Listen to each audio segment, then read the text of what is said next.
Hi, welcome to iDream. ఇప్పుడు సినిమాలంతా pan India trend నడుస్తుంది. అయితే రిలీజ్కి ముందే విపరీతమైన బజ్ క్రియేట్ చేసుకున్న చిత్రం కన్నప్ప. ఆ సినిమాకి additional screen play and dialogues రాసిన తోట ప్రసాద్ గారు మనతో ఉన్నారు. ఆయన్ని అడిగి కన్నప్ప సినిమా విశేషాలు తెలుసుకుందాం. నమస్తే సార్. నమస్తే రాజా గారు. ఎలా ఉన్నారని మిమ్మల్ని అడగలేదు, ఎప్పుడు చాలా ఎనర్జీగా ఉంటారు. కన్నప్ప ఎలా ఉందో చెప్పండి, ఎలా వస్తుంది, ఎలా ఉంది? కన్నప్ప సినిమా అనేది చాలామంది ఎదురు చూస్తున్న సినిమా. అంటే మీరు అన్నట్టు పాన్ ఇండియా సినిమా అన్న కారణం కాదు, ఈ సినిమాలో క్రేజీ మల్టీస్టార్ కాంబినేషన్ కాదు, ఒక తెలుగు జాతిలో పుట్టిన ఒక మహాశివభక్తుడి కథ, మన తెలుగు నేల శ్రీకాళహస్తి కథ. ఇదంతా ప్రపంచానికి చాలా భారీ ఎత్తున చెప్పబోతున్నారు అనేది. అంటే ఒక కార్తీక మాసంలో ఒక కార్తీక పౌర్ణమి రోజు గుళ్ళ దగ్గర ఎలా చేరతారో ఇలాంటి ఒక తెర మీద జరగబోతున్న ఒక శివార్చన అది. ఆ శివార్చన ఆస్వాదించడానికి, ఆ భక్తి పారసును మునిగి తేలడానికి ప్రేక్షకులు ఎదురు చూస్తున్నారు.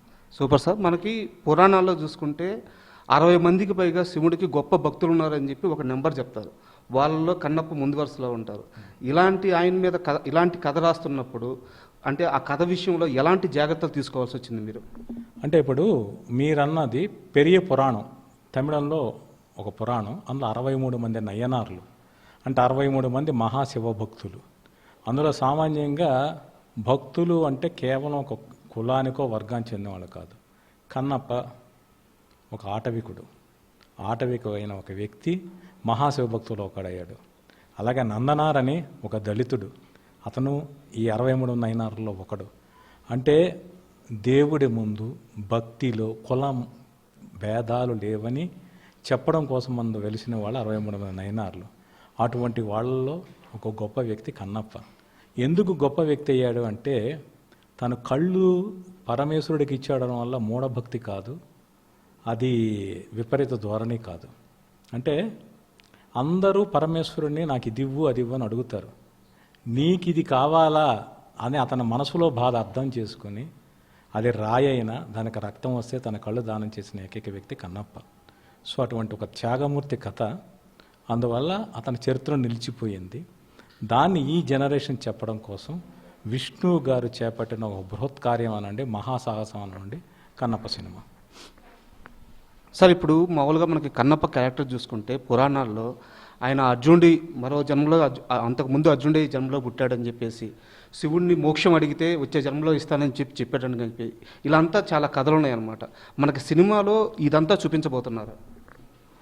అంటే మీరు అన్నట్టు కన్నప్ప అనే వ్యక్తి, తిన్నడనే వ్యక్తి, అర్జునుడి అంశం అనేది దూర్జటి మహాకవి శ్రీకాళహస్తీశ్వర మహత్యంలో రాశారు. అలాగే మన విజయవాడ ఉంది, అక్కడ ఉన్న ఇంద్రకీలాద్రి పర్వతంపైనే అర్జునుడు తపస్సు చేశాడని చాలా నమ్మకం. అర్జునుడు ప్రతిష్ఠించిన శివలింగమే విజయేశ్వర స్వామి లింగ దేవస్థానం, అక్కడ ఆలయం కూడా ఉంది. అర్జునుడు ప్రతిష్టాపించిన శివలింగం అది. సో ఇది మన తెలుగునాట కూడా బాగా తెలిసిన కథ.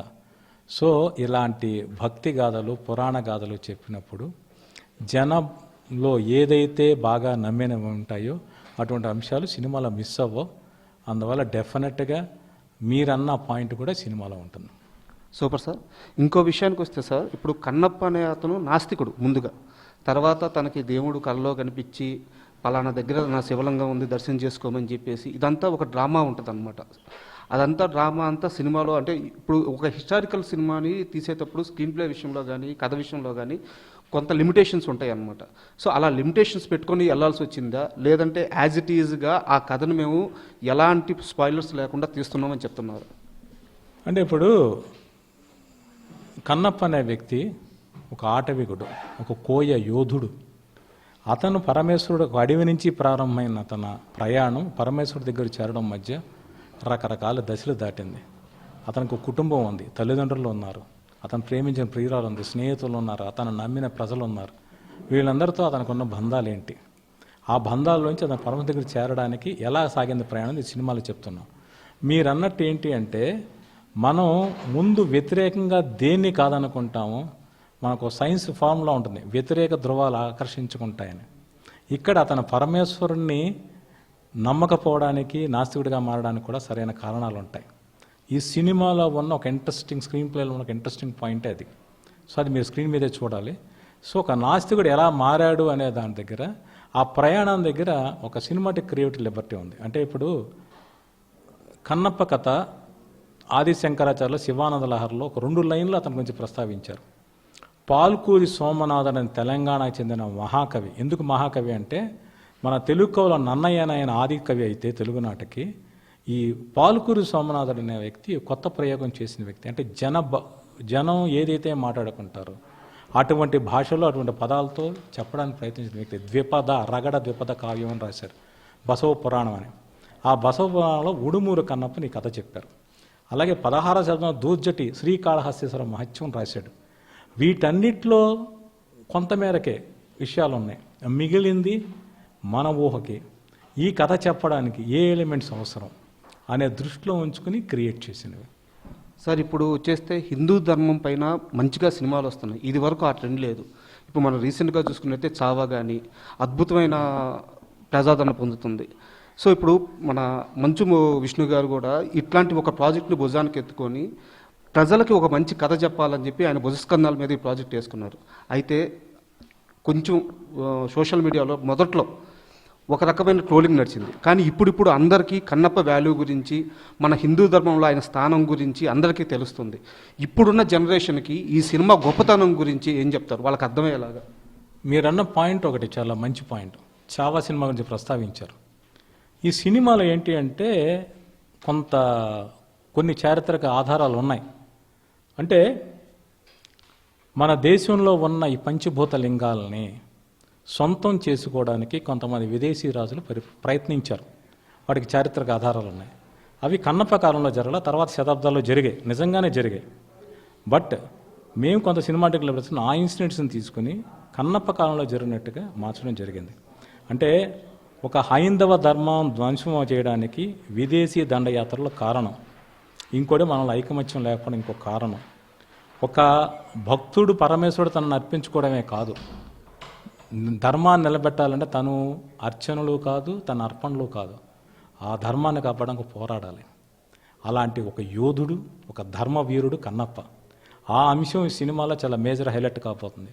ఒక చావా సినిమాలో అతను ఎలాగ పోరాడాడో అలాగ కన్నప్ప కూడా తన వాళ్ళతో, శత్రువులతో ఆ పరిస్థితులతో పోరాడిన సిచ్యువేషన్స్ ఉంటాయి. అవన్నీ రేపు సినిమాలో మేజర్ హైలైట్స్ అవుతాయి. సార్ కన్నప్పలో మరో మేజర్ ఎలిమెంట్ ఏంటంటే మహాదేవ శాస్త్రిగా మోహన్ బాబు గారు యాక్ట్ చేస్తున్నారు. ఆయనకి ఇలాంటి రోల్స్ అసలు ఆయనకి మనం కొత్తగా చెప్పాల్సిన అవసరం లేదు. ఆయనకి కొత్త కాదు, మ్యాక్సిమం అల్లాడిచ్చేసి ఉంటారు. సో మీ మాట, మీ రచన ఆ క్యారెక్టర్లో చూస్తున్నప్పుడు ఎలాంటి అనుభూతి చెందారు? అంటే మోహన్ బాబు గారు చేయని పాత్ర లేదు. ఆయనకి ఇది 50వ సంవత్సరం నటుడిగా ఆయన హీరోగా యాక్ట్ చేశారు, విలన్గా యాక్ట్ చేశారు, చారిత్రక పాత్రలు చేశారు, మాంత్రుడి పాత్రలు పోషించారు, ఋషుల పాత్రలు పోషించారు, కమెడియన్గా చేశారు. కానీ ప్రతి పాత్ర ఆయన కొత్తగా ఫీల్ అవుతారు. అంటే ఈ సినిమా షూటింగ్ న్యూజిలాండ్లో ఒక ఓపెన్ ల్యాండ్లో జరిగింది. అక్కడ చలి కోసేపు ఉంటే ఎండ విపరీతం అట. టెంపరేచర్ ఏది స్టేబుల్గా లేని పరిస్థితుల్లో, అంటే ఒక కాషాయ వస్త్రాలు పంచా పైనంగి ధరించి నటించినప్పుడు ఆయన ఇబ్బంది పడ్డారు. అదే మోహన్ బాబు గారే చెప్పారు. అయినప్పటికీ ఆ ఇబ్బందులు కూడా తట్టుకుని ఆయన పెర్ఫార్మెన్స్ చేశారు. అలాగే ఆయన డబ్బింగ్ చెప్పినప్పుడు కూడా అదే డెడికేషన్తో చెప్పారు. అంటే ఒక తెలుగు భాష అందం ఆయన కంఠంలో తెలుస్తుంది. ఒక పదాన్ని ఎలా విరచాలి, ఎలా మెలికలు తిప్పాలనేది ఆయనకి మాత్రమే తెలిసిన ఒక రహస్య విద్య. అది ఈ సినిమాలో ఒక సూపర్బ్ డైలాగ్ కావచ్చు, అటు ఆయన పోటాపోటీగా ఉంటాయి సీన్స్. నేను ఇప్పుడే రివీల్ చేయకూడదు, కానీ అటు విష్ణు గారితో కావచ్చు, ప్రభాస్ గారితో కావచ్చు, ఈ సీన్స్ అన్నీ కూడా చాలా డెఫినెట్గా ఆడియన్స్ని మళ్ళీ మోహన్ బాబు గారు తప్ప ఇంకెవరు చేయలేరు అనుకుంటారు. సార్ మీరు ప్రభాస్ గారి గురించి మాట్లాడారు, నెక్స్ట్ అదే అడగదాం అనుకుంటున్నాను. ఇప్పుడు ముందుగా కన్నప్ప సినిమాలో ప్రభాస్ అంటే అందరూ శివుడిగా ప్రభాస్ ఉంటారని అనుకున్నారు. కాకపోతే రుద్రుడిగా ప్రేక్షకుల ముందుకు తీసుకొచ్చారు. బట్ కొంత నాలెడ్జ్ ఉన్న వాళ్ళకి తెలుసు రుద్రుడే శివుడంటే రుద్రుడే అని చెప్పేసి, అంటే ఫీల్డ్లో దిగి ఏం చేయాలన్నా రుద్రుడే వస్తాడని చెప్పేసి. సో ప్రభాస్ గారి రోల్ ఎలా ఉండబోతుంది? అంటే ఇదేదో ఒక డివోషనల్ మూవీ, చాలా సాఫ్ట్ రోల్ ఉండబోతుంది అనుకునే వాళ్ళకి ఏం చెప్పబోతున్నారు? అంటే ఇప్పుడు ఈశ్వరుడు ఉన్నాడు, ఆయన భోళాశంకరుడు, ముక్కంటి ముక్కోపి త్రినేత్రుడు. సో ఆయన మన్మధుడిని కంటి చూపుతో దగ్ధం చేసినవాడు, త్రిపురాసురుని ఒకేసారి 3 బాణాలతో సంహరించినవాడు, త్రిపురార సంహారి ఆయన. అటువంటి శివుడికి అన్ని రూపాలు ఉంటాయి. అలాగే ఆయన శివాంశ కూడా అలాగే ఉంటాయి. అంటే ఇప్పుడు శివోహం, శివుడే నేను, అహం బ్రహ్మోస్మి. అలాగా ఒక రుద్రా పాత్ర కూడా అంతే. ఇది ప్రభాస్ గారు తనకు తాను కోరి ఎంచుకుని చేసిన పాత్ర ఇది. అది సార్ ఎంత డ్యూరేషన్ ఉండబోతుంది సార్ ప్రభాస్ గారిది? డెఫినెట్గా నాకు తెలిసి అరగంట నుంచి 40 నిమిషాల మధ్యలో ఉంటుంది. ఆయన వచ్చిన కాడి నుంచి సినిమా నెక్స్ట్ లెవెల్లో ఉంటుంది. ఆయన విష్ణు గారు పోటాపొడి చేసే సీన్స్ కావచ్చు, అసలు కథని చాలా కీలకమైన మలుపు తిప్పుతారు. మోహన్ బాబు గారి కాంబినేషన్లో ప్రభాస్ గారి కాంబినేషన్లో సీన్స్ ఉంటాయా? డెఫినెట్గా. అంటే ఎలా ఉంటుంది సార్ వాళ్ళిద్దరి మధ్య? ఎందుకంటే మనం ఆల్రెడీ వాళ్ళిద్దరిని బుజ్జిగాల్లో చూస్తున్నాము, బాగా అనుకుంటా ఉంటారు. సో ఇదేమో పూర్తిగా వేరే సినిమా. సో ఆ బాండింగ్ ఎలా చూపించబోతున్నారు? అంటే వాళ్ళిద్దరూ స్టేచరు, ఈయన మహానటుడు, ఆయన పాన్ ఇండియా రెబల్ స్టార్. వాళ్ళకున్న ఇమేజ్ ఎంత ఆడియన్స్కి తెలుసు, వాళ్ళిద్దరి మధ్య ఉన్న బాండింగ్ కూడా అంతే తెలుసు. సో వాళ్ళిద్దరి మధ్య ఎంత సీరియస్ కాన్వర్సేషన్ ఉంటుందో అంత పంచులు కూడా వాళ్ళ ఇద్దరి మధ్య ఉంటాయి. సార్ ఫైనల్గా కన్నప్ప సినిమా ఎవరి కోసం? ఫ్యామిలీస్ చూడాలా? ఫ్యామిలీస్ పిల్లల్ని తీసుకెళ్ళి చూడాలా? ముసలి వాళ్ళు ఫ్యామిలీస్ అందరూ కుటుంబ సమేతంగా చూడాలా? ఈ సినిమా ఎవరి కోసం అంటే ఏం చెప్తారు? ఈశ్వరుణ్ణి నమ్మే ప్రతి ఒక్కరికి వయసు తేడా లేవు. వాళ్ళందరూ చూస్తారని వాళ్ళు చూడడం కోసం చేసిన ప్రయత్నం ఇది సినిమా. అంటే ఈ జనరేషన్కి చాలామందికి కూడా పిల్లలకి చెప్పేవాళ్ళు లేరు. అంటే చాలా న్యూక్లియస్ ఫ్యామిలీస్ అవడం వల్ల పెద్దవాళ్ళు ఉండి చెప్పేగా లేదు. వాళ్ళకి దొరికే ఎంటర్టైన్మెంట్ వేరు, వీడియో గేమ్స్ లేక ఇంకోటి. అటువంటి వాళ్ళు ఈ వచ్చిన కన్నప్ప కామిక్ బుక్స్ వల్ల ప్రతి పిల్లవాడు వరల్డ్ వైడ్గా ఈ కన్నప్ప కథ ఏంటి, ఈ సినిమాని ఎప్పుడు చూద్దామని అనుకుంటున్నారు. సో ఇవాళ రేపు యూత్ అనేవాళ్ళు కూడా విపరీతంగా భగవంతుని నమ్ముతున్నారు, ఆచరిస్తున్నారు.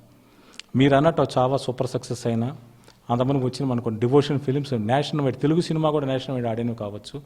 మొన్న కుంభమేళాలో కొన్ని కోట్ల మంది యూత్ స్నానాలు చేసిన, వెళ్ళి ప్రయత్నించిన. దీనికి కారణం వాళ్ళు పెరుగుతున్న హైందవ ధర్మం మీద పెరుగుతున్న విశ్వాసం, భక్తి. సో ఆ యూత్ అందరూ కూడా ఈ సినిమా కథ చూస్తారు. ఓ మహాశివభక్తుడి కథ.